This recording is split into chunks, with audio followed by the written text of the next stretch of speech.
Hello, guys, welcome back to my YouTube channel. And for those that are new here, my name is Ruvimbo and welcome. I hope that you guys stay, I hope that you guys fall in love. So, yeah, um, I don't actually know how to start this video, you know, but yeah, you read the title right. I got robbed um last week. Yeah, on Saturday, and today is Monday, like the next week, Monday. Yeah. So honestly, all of this happened so fast. I, I mean, we can never be prepared for robbery or um, death, things like that. You can't be prepared for it, but like, yeah, I just didn't think it would happen to me, and my sisters. Okay, let me explain like what actually happened, you know.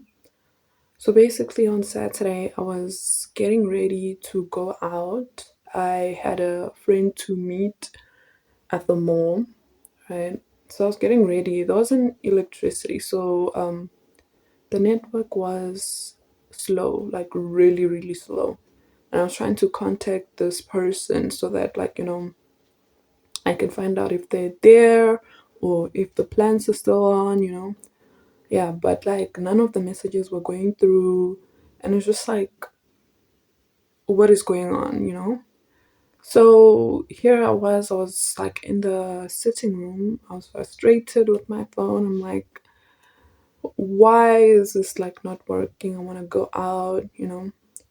So yeah, I'm sitting there on my phone trying to figure out everything. And then my little sister, I have three sisters for those that I do not know. I have one that's 8 years old, one that's 14, and the other one that's 16. She's turning 17 this year. Yeah. So yeah. So the youngest one that's 8 years old, she was outside, she was playing with her toys on the veranda. She was just there. That she always does that. So she's outside playing with her toys, and this man, the screen door was closed, right? But yeah, this man came from nowhere and like pulled onto my sister's arm and like was pointing a knife at her. And what is this? Like while he was pulling onto her, um, pulling her towards the door, he started shout. Well, he wasn't really shouting. His voice was just a bit raised. I think his intentions was for the people inside to hear, but not like everyone, because we live in a complex. So yeah, he was like, open the door. And I was sitting on the couch, so of course, like anything that's happening outside, I can hear it, I can see it.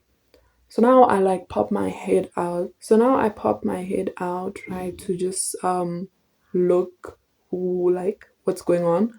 And that's when I saw the situation. My sister is held captive. A knife is like, by her neck. And I was just like, damn. So now for me not to open the door was just like very risky because he could have hurt my sister. We don't know.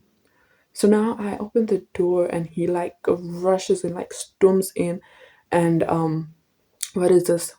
He's like, if you make any noise, I'm going to hurt her.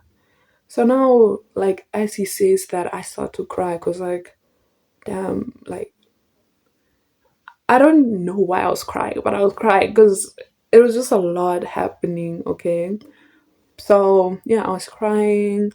My other sister, were three of us. The other one went with my mom somewhere, and yeah. So she also came in, like she came into the room and saw the situation. She like ran towards me and she was like, crying, hugging me, like she was scared.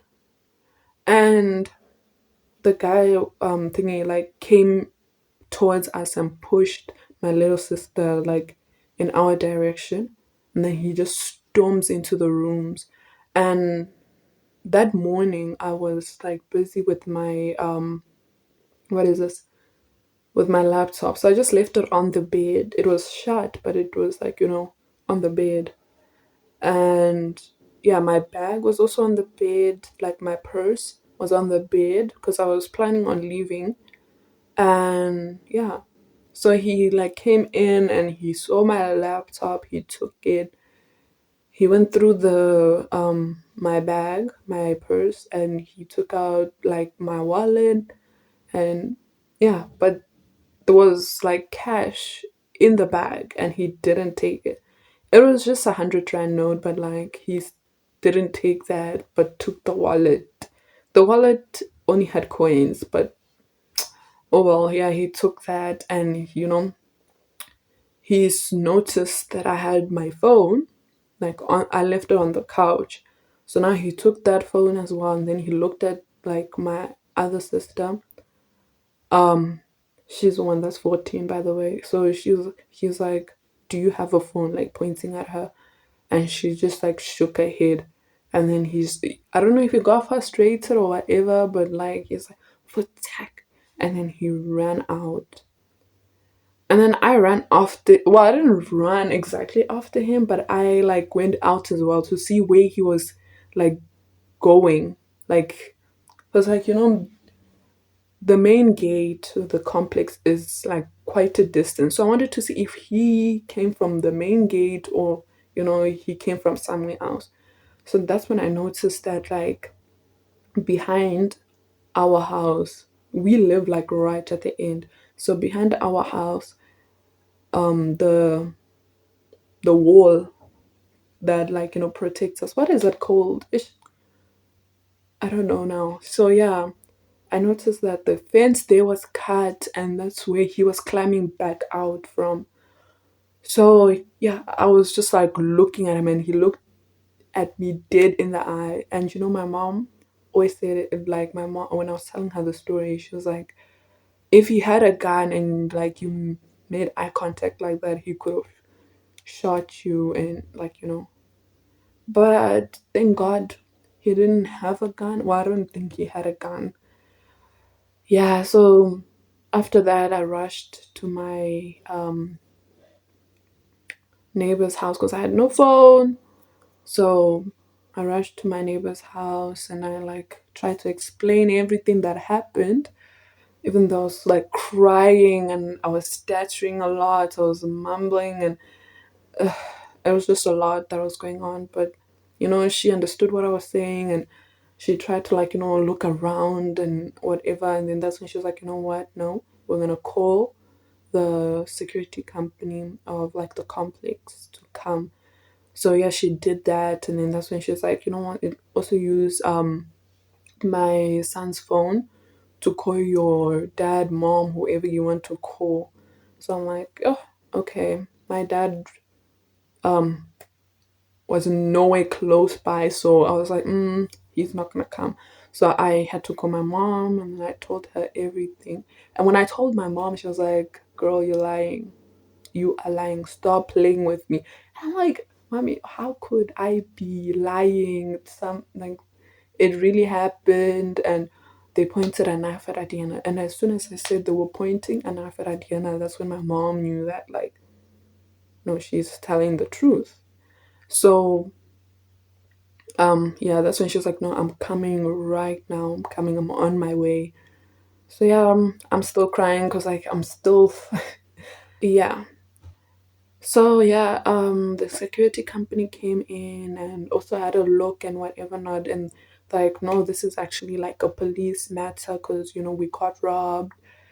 Yeah, so they called the police. Our house was like swarmed with police cars, and yeah, they asked me so many questions. How did this guy look? What did he take? What happened? I answered those questions like I would tell you 20 times or even more. Well, I wasn't counting, but it felt like I answered it more than 20 times. Yeah, you know, we opened up a case, and yeah, that's basically what happened. Sorry about that. My mom called me, but anyways, where was I? Oh, the police advised us that, like, we stay somewhere for the night because, we didn't feel safe. My sisters and I did not feel safe at all. We were like shook. And so now, yeah, so when everyone left, like all the police, the what is this, security company left, that's when my mom was like, you know what, like, let's go to my aunt's house and we will just stay there for the night, and then we'll come back. But this um crisis that happened, right, left us like so traumatized, because every time, people here walk around, it's a complex, like, anyone can walk wherever they want to go. And yeah, so especially like behind our house, people like to walk there and just, like, I don't know, walk around. So when you're in the kitchen, you can see like a person walk by. So imagine you're washing the dishes and somebody walks by. Girl, my heart. That has happened so many times. I'm trying to get used to it, but my heart is just like, nope, not at all. Even today, when my mom was like hanging clothes, right? She was hanging clothes, and I went out to get a broom, and she didn't see me coming, and I frightened, I frightened her. Shem. It was so, like, I mean, at the moment it was funny, but like when you think about it, it's really sad how this whole incident really did traumatize all of us. When things fall, we're like, those at night something fell, not to like last night, but a few days ago, something fell, and my sister was like, "What was that?" Like, she was afraid. And before the incident, when something fell, you just be like, act normal about it, probably go check it out, like, what is that? And I was just like, what is that? Like, what is going on? And frightened. Like, we are like taken by fear, if that makes sense. So, ish, we really are trying. We been have what is this? We even have counseling that was provided by the police.